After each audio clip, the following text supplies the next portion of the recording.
Welcome to Inspire physics classes friends. दोस्तों आज हम आपके लिए लेकर के आ गए हैं प्रत्यास्थता के इम्पोर्टेंट क्वेश्चनों का पार्ट नंबर 3।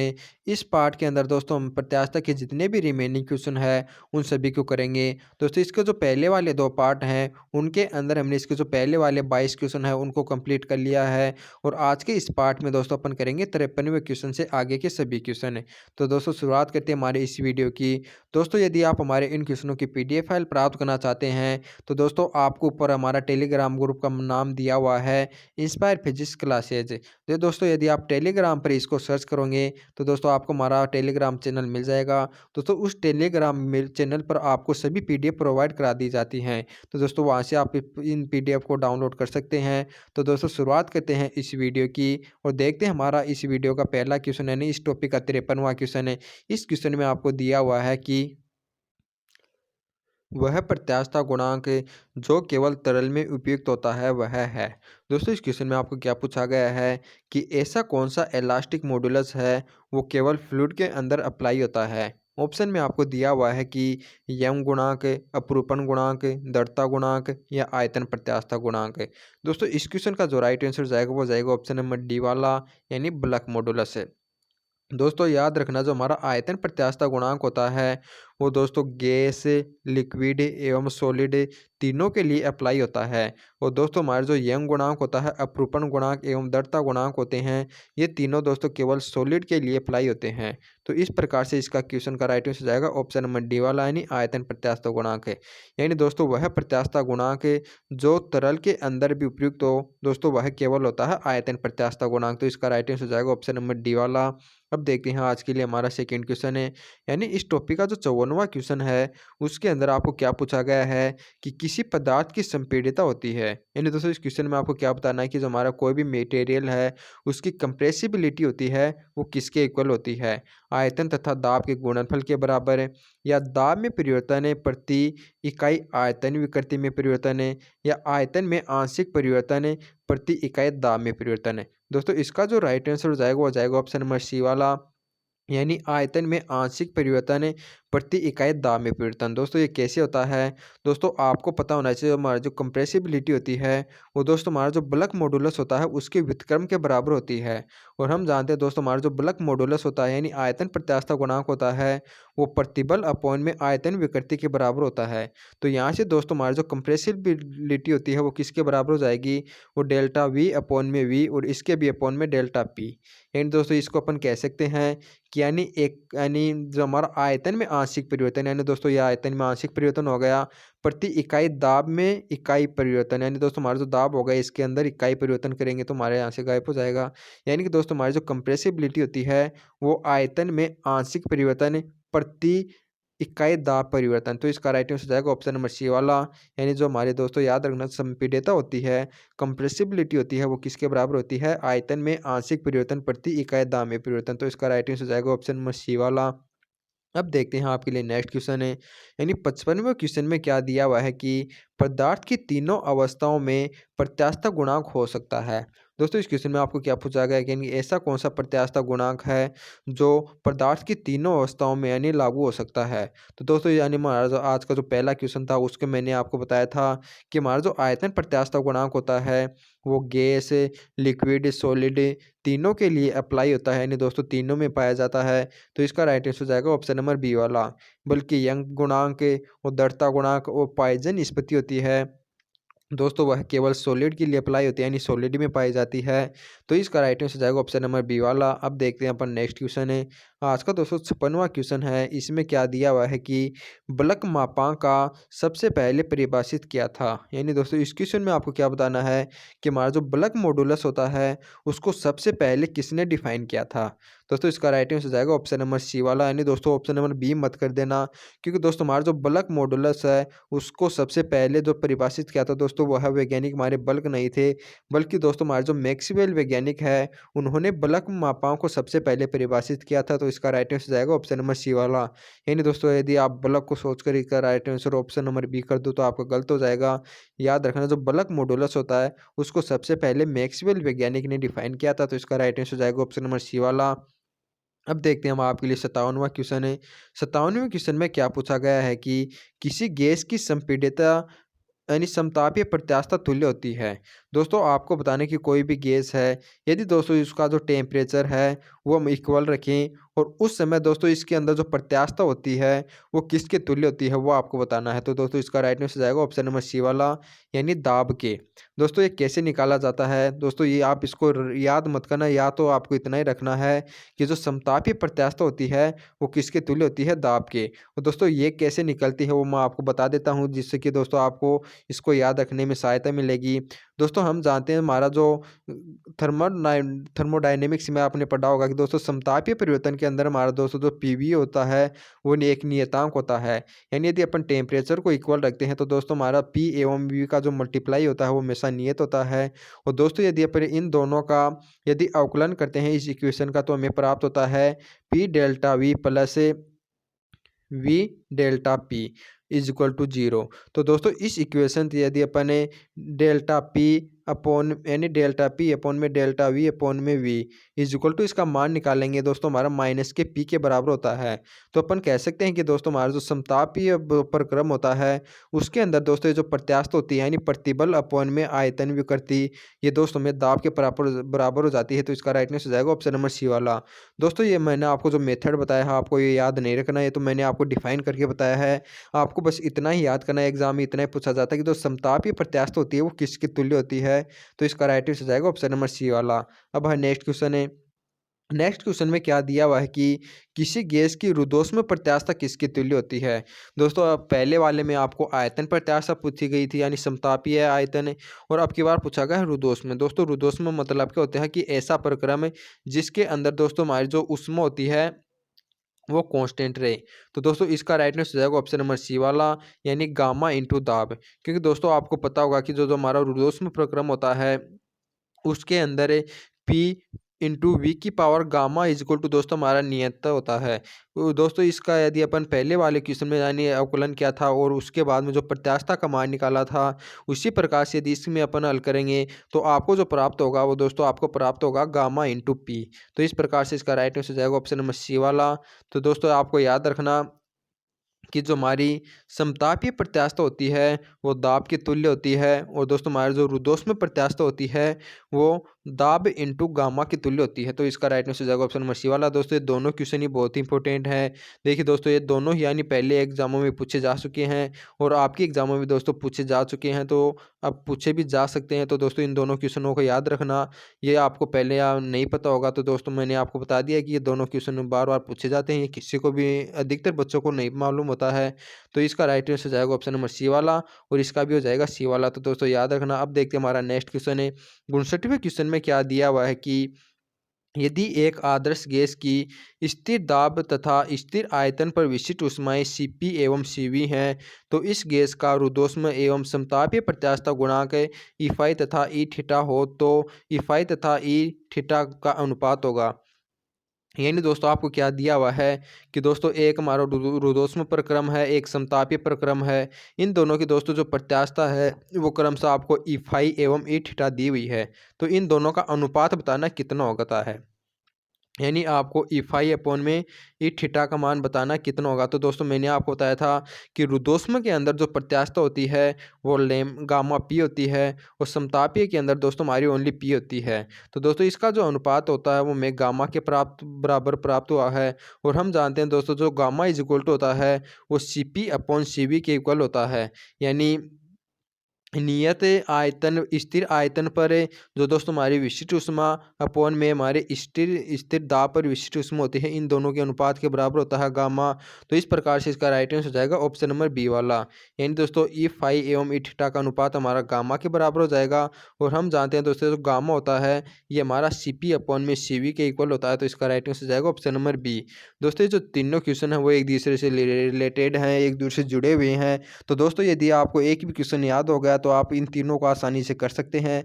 तो दोस्तों इनको अच्छी तरह से कर लेना। अब आपके लिए 60वां क्वेश्चन है। इसमें क्या दिया हुआ है कि नियत तापक्रम पर आदर्श गैस की आयतन मापांक का मान होता है। यानी दोस्तों इसके अंदर भी यही पूछा गया है कि यदि हमारा कोई भी गैस है यदि उसका टेम्परेचर उसको कांस्टेंट रखा जाए तो आपको बताना है आयतन मापांक या बल्क मॉडुलस से। तो दोस्तों मैंने आपको बताया था कि जो बल्क मॉडुलस होता है वो हमारा प्रत्यास्थता ही होती है। तो ये हमारी होती है दाब के बराबर। यदि दोस्तों ये रुद्धोष्म होता तो हमारी हो जाती लैम्ब्डा पी, लेकिन यहाँ पर क्या दिया हुआ है, इस नियत ताप पर यानी दोस्तों टेम्परेचर को इक्वल किया गया, यानी समतापीय है। तो समतापीय के अंदर मैंने बताया था कि जो प्रत्यास्थ होती है वो किसके बराबर होती है, दाब के। तो इसका राइट आंसर हो जाएगा ऑप्शन नंबर सी वाला। अब देखते हैं आपके लिए नेक्स्ट क्वेश्चन है। इसका 61वें क्वेश्चन में क्या दिया हुआ है कि किसी असंपीड्य के द्रव्य के लिए आयतन मापांक का मान होता है। यानी दोस्तों इस क्वेश्चन में आपको क्या बताना है कि कोई एक लिक्विड है दोस्तों, वह इनकम्प्रेसिबल है, यानी दोस्तों इसको अपन कंप्रेस नहीं कर सकते, यानी दोस्तों इसके आयतन में वृद्धि यानी कमी नहीं कर सकते, यानी परिवर्तित नहीं कर सकते। तो उसके लिए आपको बताना है कि बल्क मॉडुलस कितना होगा।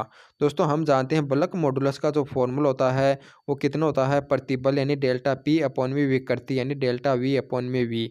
और हम जानते हैं दोस्तों यदि हमारा जो लिक्विड है वो इनकम्प्रेसिबल है, असंपीड्य है, तो इसके लिए डेल्टा वी का मान 0 जाएगा, यानी दोस्तों आयतन में परिवर्तन इसके लिए 0 होगा। और यदि दोस्तों इस फॉर्मूले अपन डेल्टा वी का मान 0 रखेंगे तो यह मान हमें प्राप्त हो जाएगा अनंत। यानी कोई भी संख्या में यदि अपन 0 का भाग देंगे तो हमें कितना प्राप्त हो जाएगा, अनंत। तो इस प्रकार से इसका राइट आंसर हो जाएगा ऑप्शन नंबर सी वाला। यानी कोई भी असंपीड्य द्रव्य है उसके लिए दोस्तों जो आयतन मापांक होता है वो हमेशा शून्य होता है, क्योंकि असंपीड्य द्रव्य के लिए डेल्टा वी का मान 0 होता है। और डेल्टा वी का मान यदि 0 अपन आयतन मापांक के फॉर्मूले में रखेंगे तो हमें आयतन मापांक का मान प्राप्त हो जाएगा अनंत। तो इसका राइट आंसर हो जाएगा ऑप्शन नंबर सी वाला। अब देखते हैं आपके लिए आज का 62वां क्वेश्चन है। 62वें क्वेश्चन में आपको क्या दिया हुआ है कि किसी वस्तु के नियत हाइड्रोलिक प्रतिबल के लिए इसके आयतन में भिन्नात्मक परिवर्तन डेल्टा वी अपॉन में वी है, एवं इसका जो आयतन मापांक है दोस्तों वह है बी है। तो आपको बताना है कि ये दोनों एक दूसरे से किस प्रकार से संबंधित होंगे, यानी रिलेटेड होंगे। तो दोस्तों आपको बताना है कि जो हमारा जो बल्क मॉडुलस होता है उसका फॉर्मूला क्या होता है, डेल्टा पी अपॉन में यानी दोस्तों आयतन विकृति यानी डेल्टा वी अपॉन में वी। तो यहाँ से दोस्तों आपको बताना है कि जो हमारा आयतन में भिन्नात्मक परिवर्तन एवं जो आयतन मापांक है उसके अंदर संबंध क्या होगा। तो यहाँ से इस फॉर्मूले से मैं अपन देखते हैं कि दोस्तों हमारा जो बल्क मॉडुलस होता है वो व्युत्क्रमानुपाती होता है आयतन विकृति के, यानी डेल्टा वी अपॉन में वी। या इसको अपन ये भी लिख सकते हैं कि जो आयतन विकृति है दोस्तों वह व्युत्क्रमानुपाती होती है बल्क मॉडुलस के। तो इस प्रकार से इसका राइट आंसर हो जाएगा ऑप्शन नंबर बी वाला। यानी यदि अपन फॉर्मूले से देखते हैं कि दोस्तों हमारी जो आयतन विकृति है वो हमें बल्क मॉडुलस के व्युत्क्रमानु प्राप्त होती है, तो इसका राइट आंसर हो जाएगा ऑप्शन नंबर बी वाला। अब देखते हैं आपको नेक्स्ट क्वेश्चन है। 63वें क्वेश्चन में क्या पूछा गया है कि हीरे का दृढ़ता गुणांक होता है। दोस्तों इस क्वेश्चन में आपको क्या बताना है कि जो हमारा जो डायमंड होता है उसके लिए मॉडुलस ऑफ रेजिडिटी होती है दोस्तों वो कितनी होती है। तो दोस्तों याद रखना जो हमारा जो डायमंड होता है, हीरा होता है दोस्तों, वह सबसे कठोर पदार्थ होता है, यानी सबसे सॉलिड मटेरियल होता है। और हम जानते हैं जो दोस्तों हमारा जो मटेरियल जितना सॉलिड होगा यानी पदार्थ जितना कठोर होगा, जितना ठोस होगा दोस्तों, उसके लिए दृढ़ता गुणांक का मान उतना ही अधिक होता है। और दोस्तों याद रखना जो डायमंड होता है वो सबसे कठोर पदार्थ होता है, तो इसके लिए दोस्तों इसके लिए जो दृढ़ता गुणांक का मान हो जाएगा वो सभी पदार्थों से अधिक हो जाएगा। मतलब कि इसका राइट आंसर हो जाएगा ऑप्शन नंबर बी वाला।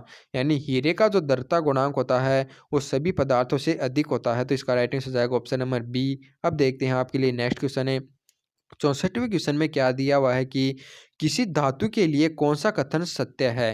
दोस्तों आपको बताना है कि जो कोई भी मटेरियल है, मेटल है, उसके लिए दोस्तों आपको बताना है कि जो यंग प्रत्यास्थता गुणांक होता है, यंग मॉडुलस होता है, और जो मॉडुलस ऑफ रेजिडिटी यानी दोस्तों हमारा जो दृढ़ता गुणांक होता है, इन दोनों के अंदर संबंध बताना है कौन सा होता है।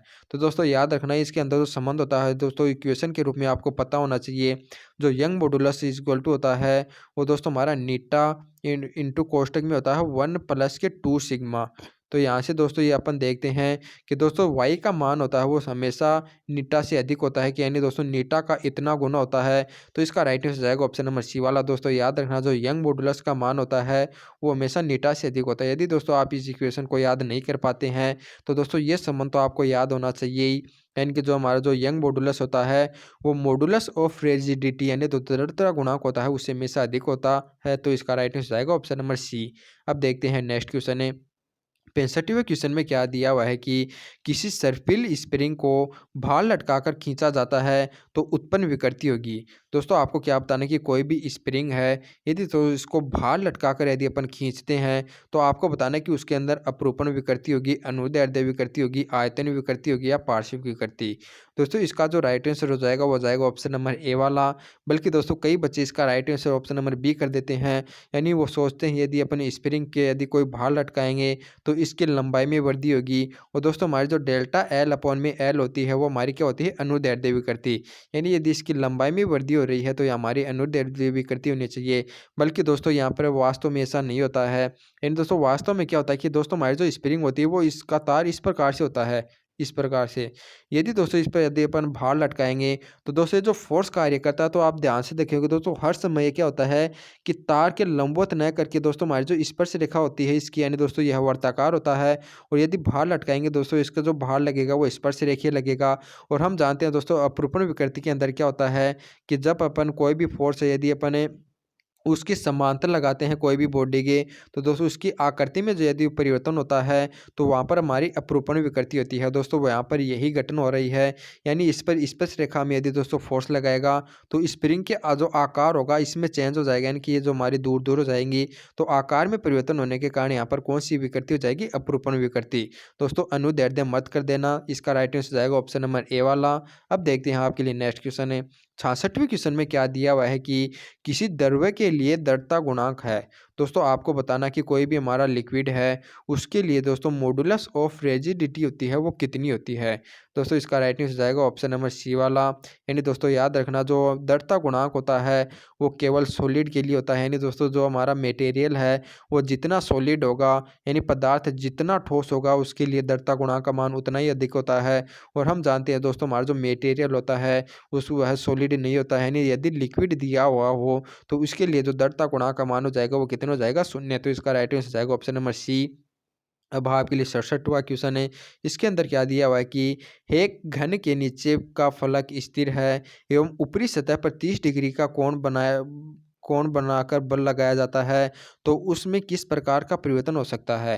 दोस्तों आपको बताना है कि कोई भी एक घन है उसका निचला सिरा दोस्तों हमारा जो फलक है वो स्थिर है और उस पर दोस्तों इस प्रकार से 30 डिग्री के एंगल पर दोस्तों आपको क्या लगाना है, इस पर फोर्स है। तो आपको बताना है कि दोस्तों इसकी आकृति में परिवर्तन होगा, आकार में होगा या किसी में भी नहीं होगा, इन दोनों में ही होगा। दोस्तों इसका राइट आंसर जाएगा ऑप्शन नंबर डी वाला, यानी आकार एवं आकृति।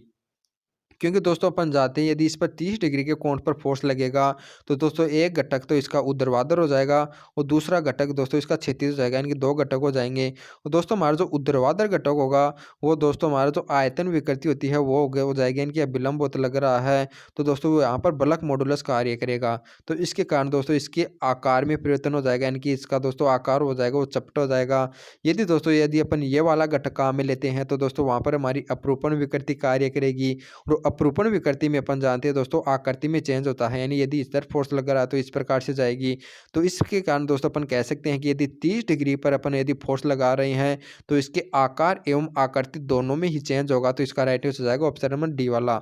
यानी दोस्तों यहाँ पर अपरूपण विकृति एवं दोस्तों हमारा जो आयतन विकृति होती है दोनों ही कार्य करेंगी। तो इसका राइट आंसर हो जाएगा ऑप्शन नंबर डी।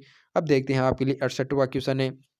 68वें क्वेश्चन में क्या दिया हुआ है कि अपरूपण विकृति के कारण परिवर्तन होता है। दोस्तों आपको बताना है कि जो हमारी अपरूपण विकृति होती है यानी शेयरिंग स्ट्रेस होती है उसके अंदर आपको बताना है कि लंबाई में परिवर्तन होता है, चौड़ाई में होता है, आकृति में, आयतन में। तो दोस्तों इसका राइट आंसर जाएगा ऑप्शन नंबर सी वाला।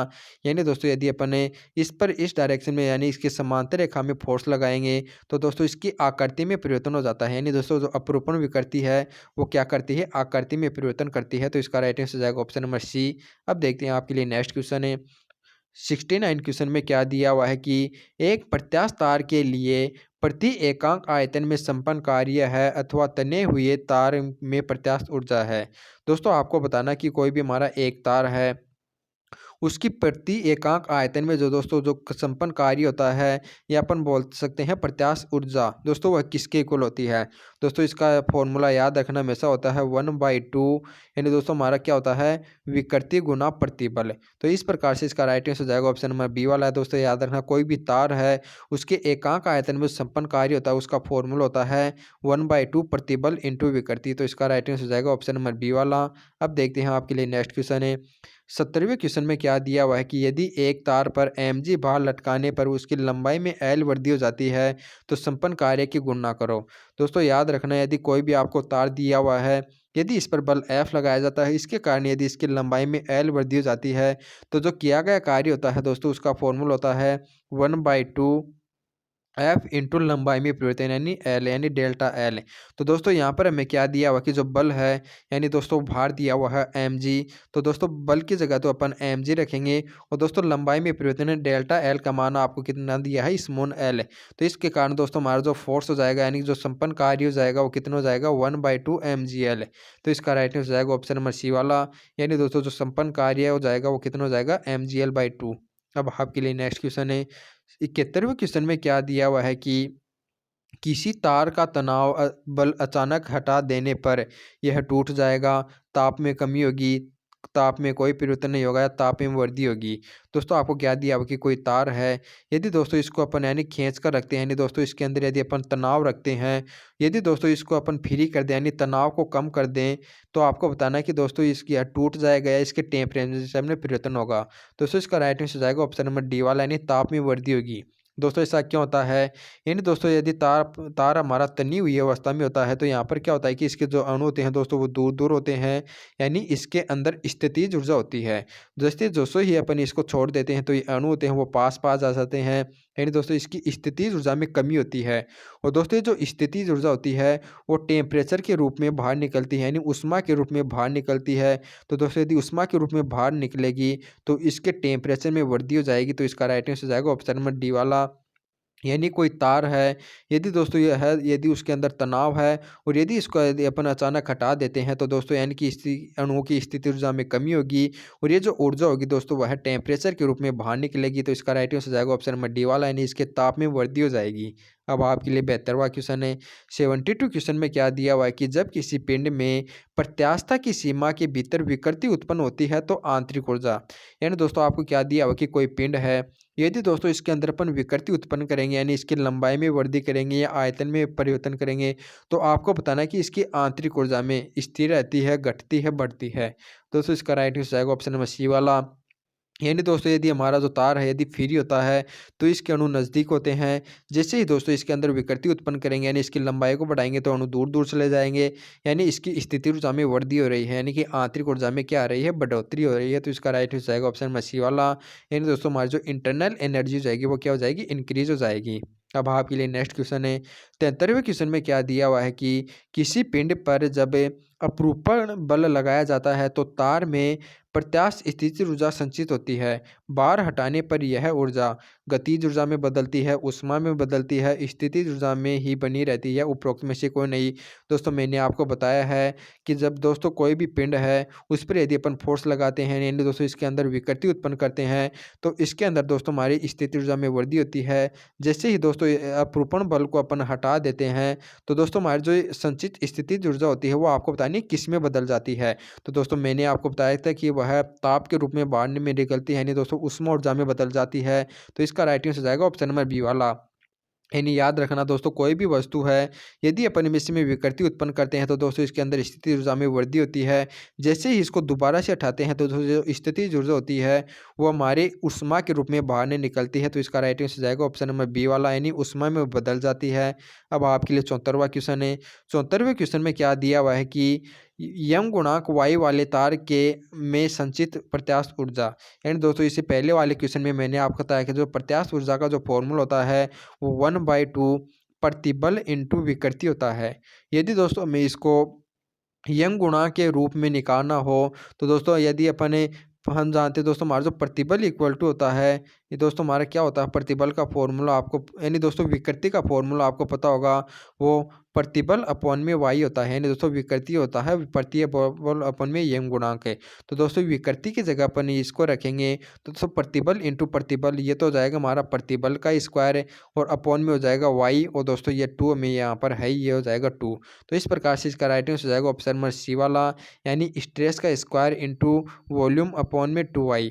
यानी दोस्तों ये जो आयतन है वो आयतन क्या है कि दोस्तों हमारे जो एकांक आयतन में नहीं पूछी गई है, बल्कि दोस्तों यदि एकांक आयतन में पूछी जाती तो हमारे आयतन को अपन 1 कर देते। लेकिन यहाँ पर दोस्तों हमें केवल संचित ऊर्जा पूछी है, तो दोस्तों यहाँ पर आयतन भी दिया हुआ है और बल्कि का जो बाकी का जो फॉर्मूला है वो आपको कितना प्राप्त होगा, प्रत्याशी स्क्वायर अपॉन में 2y। तो इस प्रकार से इसका राइट आंसर हो जाएगा ऑप्शन नंबर सी वाला। अब आपके लिए 75वां क्वेश्चन है। 75वें क्वेश्चन में क्या दिया हुआ है कि तनी हुई रबर में होती है बढ़ी हुई गतिज ऊर्जा, बढ़ी हुई स्थितिज ऊर्जा, बढ़ी हुई गतिज ऊर्जा, घटी हुई स्थितिज ऊर्जा। दोस्तों इसका राइट आंसर जाएगा ऑप्शन नंबर बी वाला। यानी मैंने आपको बताया था कि दोस्तों कोई भी तार होता है, यदि उसको अपन खींचते हैं यानी इसके अंदर तनाव उत्पन्न करते हैं, यदि इसको अपन तना देते हैं तो दोस्तों मैंने बताया था कि जो इसके अणु होते हैं वो दूर दूर चले जाते हैं और दूरी बनने के कारण दोस्तों इसके अंदर स्थितिज ऊर्जा उत्पन्न हो जाती है। तो इसका राइट आंसर जाएगा ऑप्शन नंबर बी वाला। यानी तने हुए रबर में दोस्तों हमारी बढ़ी हुई स्थितिज ऊर्जा होती है, तो इसका राइट आंसर जाएगा ऑप्शन नंबर बी वाला। अब नेक्स्ट क्वेश्चन है।